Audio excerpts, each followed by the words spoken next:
It was the kind of quiet, golden morning that made the weekend feel sacred. The sun had just crept over the rooftops of Crestwood Heights, casting soft shadows across driveways and freshly watered lawns. Birds chirped from the trees, and the air still held a hint of last night's coolness. Inside one of the neighborhood's modest red-brick homes, Darius Coleman stood barefoot in his living room, wearing a simple white t-shirt and plaid pajama pants. A coffee mug steamed gently on the window ledge beside him. His laptop was open. On the dining table, and beside it lay a tangled mess of Ethernet cables, a router, and a tiny screwdriver set. Darius, a 34-year-old software engineer and single father, had finally found a spare hour to fix what had been driving him nuts all week, his home Wi-Fi. It kept cutting out during client Zoom meetings and disconnecting his daughter's tablet during her homework. Most people would have called a technician, but Darius was a fixer. He prided himself on solving things himself. As he disconnected the modem and carefully lifted the panel from the back to access the reset button. His 9-year-old daughter Zoe wandered in, rubbing her eyes and carrying a half-finished drawing of a galaxy in her hand. Wi-Fi still broken? She asked, yawning. Not for long, Darius said, offering her a smile. Just resetting everything from scratch? Fresh start? Can we watch something after? She asked hopefully. Absolutely. As soon as I'm done? Movie morning? Zoe nodded and walked outside to the porch with her drawing, plopping down on the front steps with a box of chalk in her lap. She started sketching a sun with bright yellow rays on the concrete, humming quietly to herself. Darius followed. A few minutes later, holding the router and some cables in his hands, he stepped onto the porch and crouched near the side wall where the main line fed into the house. He opened the small utility box, glancing occasionally at his phone's network settings to monitor changes. Everything was routine, normal. But across the street, in a beige house with a manicured garden and 2 identical lawn gnomes, Karen Whitmore peered through her lace curtains with suspicious eyes. She was in her early 50s, lived alone, and had a reputation for being overly involved in the neighborhood's safety. Karen squinted, watching Darius fiddle with the wiring. He wore no uniform, had tools in hand, and according to her narrow worldview, looked out of place doing anything technical outside. She crossed her arms and muttered to herself, "Now what's he doing?" Always messing with something. Probably stealing cable or installing some illegal device. She walked out onto her porch, pretending to water plants but never taking her eyes off him. When Zoe ran back inside to grab more chalk, Karen saw it as her moment. She picked up her phone and dialed 911. Yes, hello, I'd like to report something suspicious, she said to the operator. Her voice was composed but had a rehearsed panic in it. There's a man across the street, a large black man, messing with some wires outside a home. I don't know if he lives there. He has tools. It looks like he's tampering with the property. The dispatcher asked for clarification. Karen continued. He's crouched by the wall, and I think he's holding some kind of device. There's a child, too. I'm worried about her safety. Is he threatening anyone? No, not yet. But you never know. The dispatcher logged the call. Meanwhile, Darius had no idea what storm was brewing. He returned inside, set the router back on the shelf, and typed in new login credentials. Zoe 22.5, he said aloud with a grin. Strong and futuristic. Just as he clicked save to confirm the new Wi-Fi password. The sound of screeching tires and flashing lights poured through the windows. Blue and red pulses danced across his walls. He stood up, confused. What the? Outside, Zoe peeked through the curtains. Daddy, there's police cars outside. Darius's calm shifted to confusion. Then to a slow, cold realization. He hadn't done anything. He hadn't broken any law. He hadn't even left his property, but he was a black man with tools. In a nice neighborhood, and that, somehow, was enough. Inside the 911 call center, the line buzzed softly as Karen Whitmore's voice piped through the headset of dispatcher Angela Reed. Angela had been working this job for 9 years, and she could usually tell the difference between a real emergency and something else. Something uglier, asterisk. Ma'am, Angela asked calmly, is anyone in immediate danger? Asterisk. Karen hesitated. Well, no, not yet, but I've never seen this man around here before. He's fiddling with cables and tech equipment. It just doesn't look right. Asterisk. Angela's fingers paused on the keyboard. Can you describe what you're seeing? Asterisk. Karen didn't miss a beat. He's crouched near the electric box. He's got tools, a phone, some device. He might be hacking into someone's Wi-Fi or trying to install something dangerous. I think he's using that little girl as a cover. Asterisk. That was the moment Angela's gut tightened. She knew how this played out. She'd heard it a dozen times. Karen wasn't describing a crime, she was describing a stereotype. Asterisk. Still, policy was policy. The report had to be filed and officers had to be dispatched. Angela logged it with a heavy sigh. Back in Crestwood Heights, Darius was wiping dust off the router and sipping cold coffee when he heard the unmistakable whoop of a police siren, then a second one. A red and blue glow lit up the living room walls.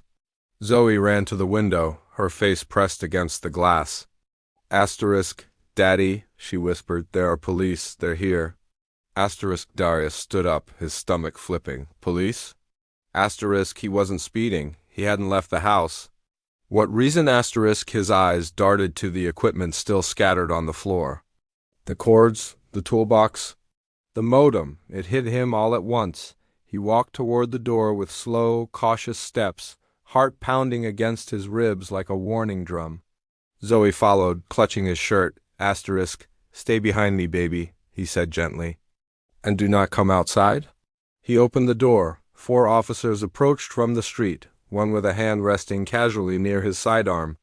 The lead officer, tall, white, with mirrored sunglasses, raised a hand. Asterisk. Step away from the equipment. Hands where I can see them. Asterisk. Darius blinked. What's going on? Asterisk. We got a call about suspicious activity, potential break-in, possibly tampering with public access lines. Asterisk. Darius raised his hand slowly. I live here. This is my house. I was resetting my router, that's it. Asterisk. Do you have proof of residence? Asterisk. In the house, yes. Driver's license, utility bill. My daughter's inside. Asterisk. The officers exchanged glances. One of them flanked slightly to the right, subtly peeking in through the open front door. Asterisk. Darius's pulse was racing, but he kept his voice steady. If you want, you can come in. I'll show you the Wi-Fi settings page and my ISP bill. The lead officer hesitated, then gave a nod. Inside, the living room looked exactly like a lived-in home, family photos on the wall, school drawings stuck to the fridge, an open laptop showing a login screen for the router. On the browser tab, the admin page clearly displayed change network name and new password. Asterisk. Look, Darius said, gesturing calmly. I was updating our home Wi-Fi, that's all. Asterisk. Zoe peeked from around the corner, holding her drawing nervously. Are they taking you away? Asterisk. Darius looked at her with a sad smile. No, sweetheart, they're just checking. Asterisk. One of the officers, younger, maybe in his 20s, walked over and whispered to the sergeant. Sir, everything checks out. The guy's clean, homeowner, IT professional. Asterisk. The sergeant's expression flattened. We'll need to see ID anyway. Asterisk. Darius handed it over. His hands didn't shake, but only because he was used to this feeling. Being questioned, scrutinized. For existing, asterisk. Minutes passed. The officers confirmed everything. Slowly, the tension in the room eased. No cuffs, no escalation, just cold procedural silence. Asterisk. Then one of them asked, Is there someone in the neighborhood who might have misinterpreted your actions? Asterisk. Darius stared at him for a long second, then tilted his head toward the window. Asterisk. Across the street, Karen stood on her porch, arms crossed, lips thin as a knife. Asterisk. He nodded slowly. You tell me. Outside, Karen was pretending to sweep her porch, eyes darting between Darius's door and the officers. When they didn't cuff him, her posture shifted from concern to irritation. Asterisk. Back inside, Darius leaned against the kitchen counter. taking a deep breath as the last officer handed back his ID. Asterisk, we apologize for the inconvenience, sir. Just doing our job. Asterisk, Darius didn't respond. He looked down at his daughter, who still clutched her chalk drawing tightly in one hand, her other hand wrapped around his shirt. Asterisk, inconvenience? He finally said, You walked up like I was holding a weapon. All I had was a router and a password. Asterisk, the officer gave a small nod, avoiding his gaze. We'll file the report as a false alarm. Then they left. The flashing lights vanished down the road. The street was quiet again, asterisk, but something had changed. Not just in Darius and Zoe and in the entire neighborhood. The sun had shifted higher into the sky, but the air around Darius's home still felt heavy, like the tension hadn't cleared with the flashing lights. Inside, the silence between father and daughter was loud, thick, unnatural. Asterisk, Darius sat back down on the couch, his laptop still open on the router settings screen. The modem blinked like nothing had happened. To the internet, it was just another Sunday. But to Darius, something in him had shifted.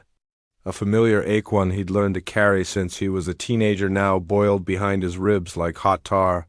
Asterisk. Zoe stood near the window, silent, her eyes tracing the spot where the officers had stood minutes ago. She turned to him slowly. Asterisk. Daddy. She whispered, Did we do something wrong? The question cut deeper than any accusation. No, baby girl, Darius said gently, patting the couch beside him. She climbed up, curling into his side. We didn't do anything wrong. Some people, they just don't see things right. Asterisk, was it because of the tools? She asked. Asterisk. He shook his head. No, it was because of who I am, because of what I look like. Asterisk, Zoe frowned. That's not fair. Asterisk, no, it's not. But sometimes life isn't fair. That's why we stay calm. That's why we stay smart. So we can keep each other safe. Asterisk, his words came from muscle memory lines he'd practiced since she was born. Lessons no parent should have to teach a child. But he had to. Asterisk, across the street, Karen was no longer hiding. She was now brazenly sweeping her driveway, occasionally glancing at Darius's house with theatrical sighs and slow head shakes, as if she were the victim in all this. Zoe noticed. Is that the lady who called them? Darius nodded. She looks mad?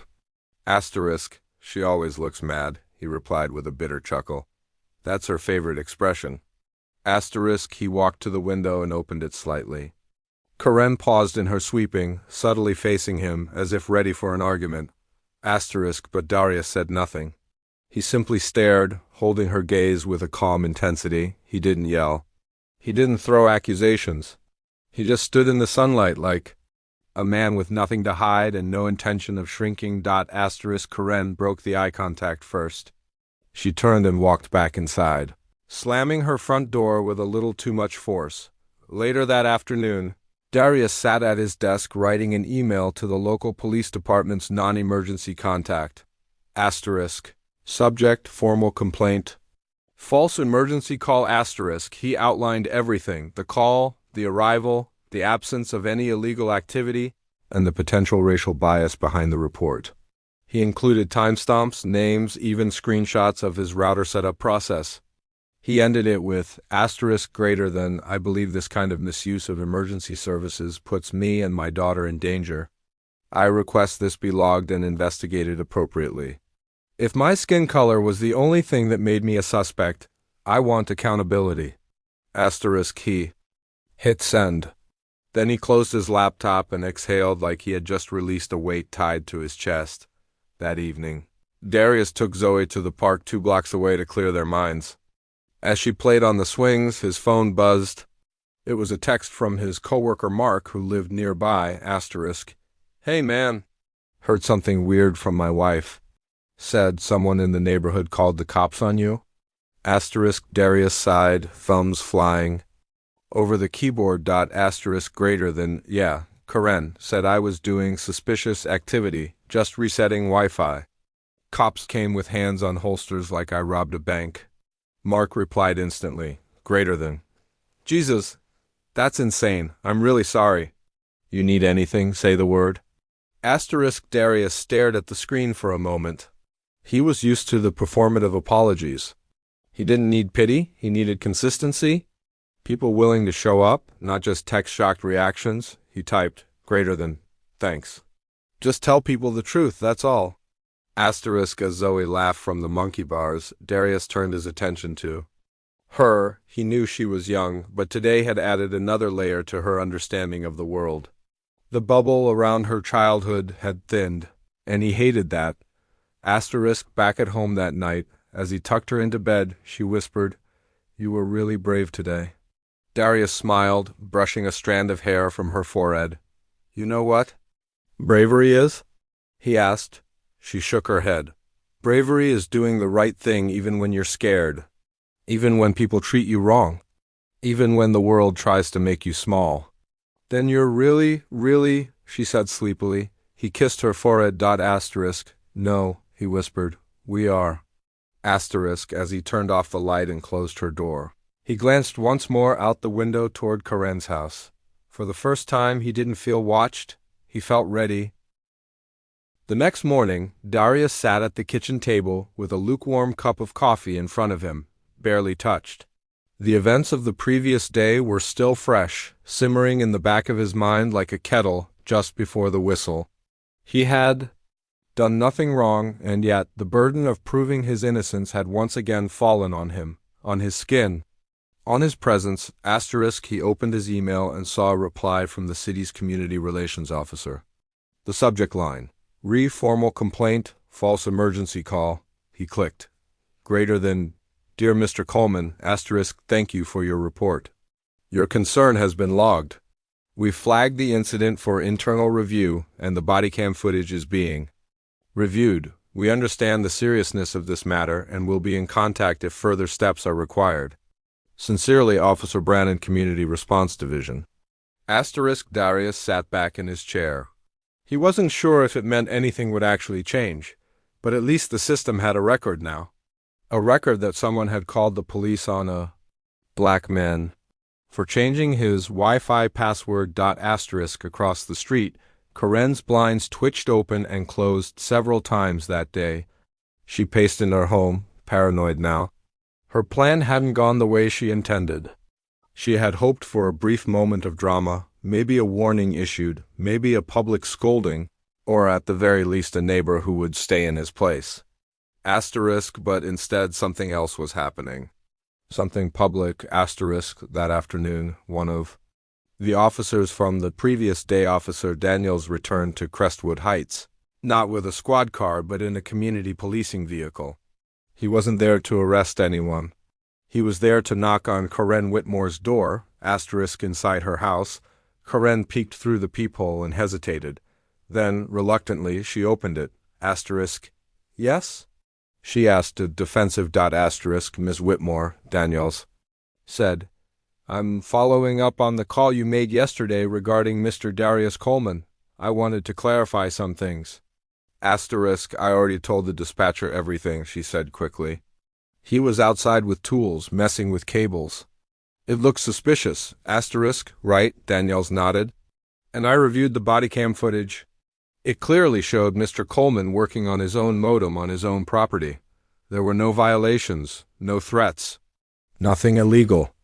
In fact, he offered full cooperation, asterisk. Karen stiffened. I was just being cautious. You can't be too careful these days. Asterisk, except when caution turns into profiling, Daniel said, his voice firm now. We've also found you've made 11 previous 911 calls over the past 2 years. All for suspicious behavior, all involving people of color. None resulted in criminal findings. Asterisk, Karen's face went red. So now I'm the one being accused? Asterisk, no, ma'am, Daniel said calmly. We're simply informing you that we take misuse of emergency services seriously. False or racially motivated calls can carry civil consequences, especially when they endanger lives. Asterisk, Karen's mouth opened, but no words came. For the first time, she looked small, cornered, exposed. Asterisk, Daniels handed her a printed warning document, then left without further conversation. Meanwhile, news was starting to spread. It began with a post in the neighborhood Facebook group by Mark's wife. Asterisk. Did anyone else see the cops swarm the Coleman house yesterday?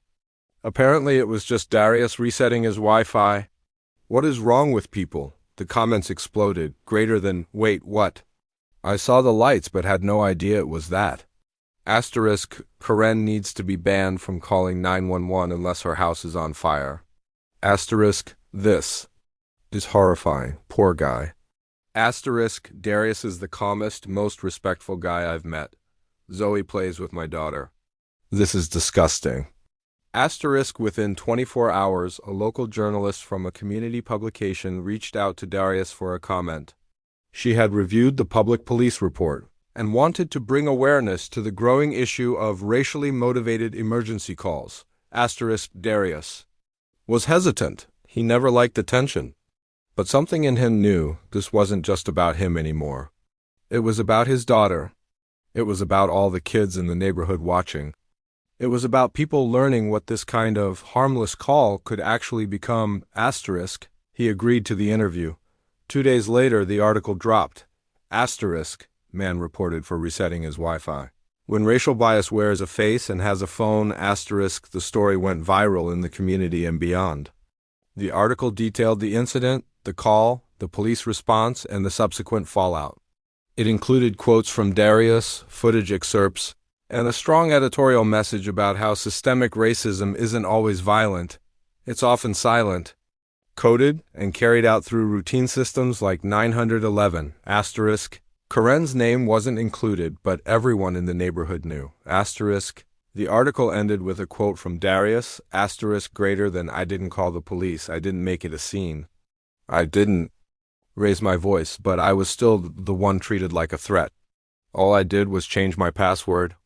The aftermath was swift, asterisk. Karen received a written notice from the HOA, citing unneighborly and discriminatory behavior that violated their community charter. Her own lawn care worker, an immigrant she rarely acknowledged, refused to show up the next week. Asterisk, her employers caught wind of the story. Karen worked for a regional marketing firm with a public-facing role. A few social media users began tagging her company. Emails flooded in. Asterisk by the end of the week. Karen was placed on indefinite unpaid leave while internal HR conducted a review. Asterisk, Darius hadn't asked for any of this, but the truth was out now. And for once, it was loud enough that people couldn't ignore it. A week had passed since the day blue and red lights bathed Darius Coleman's house for nothing more than a routine Wi-Fi reset. Yet, in that short time, his life and the neighborhood had shifted like a fault line cracking beneath a quiet surface. Asterisk, the article was still circulating online, drawing more views each day. Darius had received dozens of messages, some supportive, some defensive, and others just silent likes and shares with no words at all.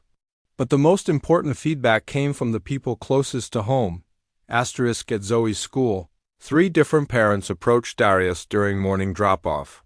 One brought coffee, another hugged him unexpectedly. A third simply said, I had no idea. I'm sorry, I'll speak up next time. Asterisk, it wasn't justice, but it was something it was witnessing. Something black fathers like Darius rarely received. After enduring humiliation in silence, asterisk across the street, Karen's house had become noticeably ... no gardening. No porch sweeping. Her blinds stayed down and her front lawn was beginning to yellow. The life she tried so hard to control was now shrinking inward, burdened by consequences. She never expected when she picked up the phone to lie, asterisk. Darius hadn't seen her in days, asterisk, but the real closure didn't come from her punishment. It came the following Sunday. Asterisk, Zoe was drawing with chalk again on the front steps, bright pinks and purples forming a rainbow across the concrete. Darius sat nearby, sipping tea, watching her create in the peace she deserved. Asterisk, then a car pulled up. It wasn't a police cruiser or a neighbor. It was Officer Daniels. Asterisk, he stepped out of the unmarked sedan, dressed in plain clothes.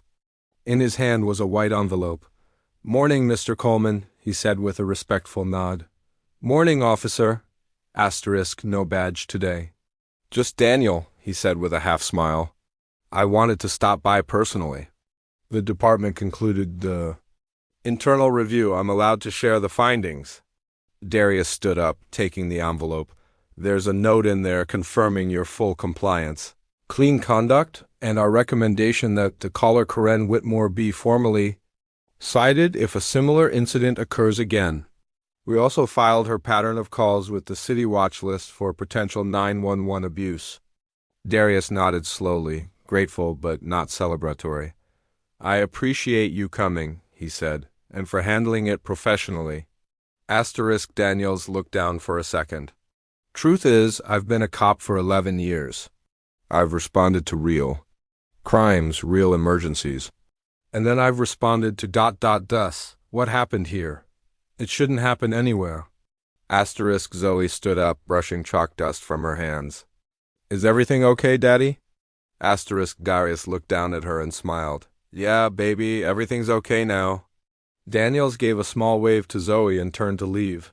As he drove off, the wind rustled the trees lining the street. It was the kind of morning Darius used to take for granted, but now, every second of quiet felt like victory. Inside that house, Darius opened the envelope again later, reading it slowly. It wasn't justice in the fullest sense, but it was a line drawn, a message sent. And it felt ... real ... He folded it and placed it in a drawer labeled important, right next to his daughter's birth certificate and the deed to the house. That night, as he tucked Zoe into bed, she looked up at him. Daddy? Yeah? Will the lady across the street ever say sorry? Darius paused, then smiled softly. Maybe, but even if she doesn't, we already won. How? Because we're still here. We didn't let her take anything from us. Zoe nodded thoughtfully. Can we watch our show now? He chuckled.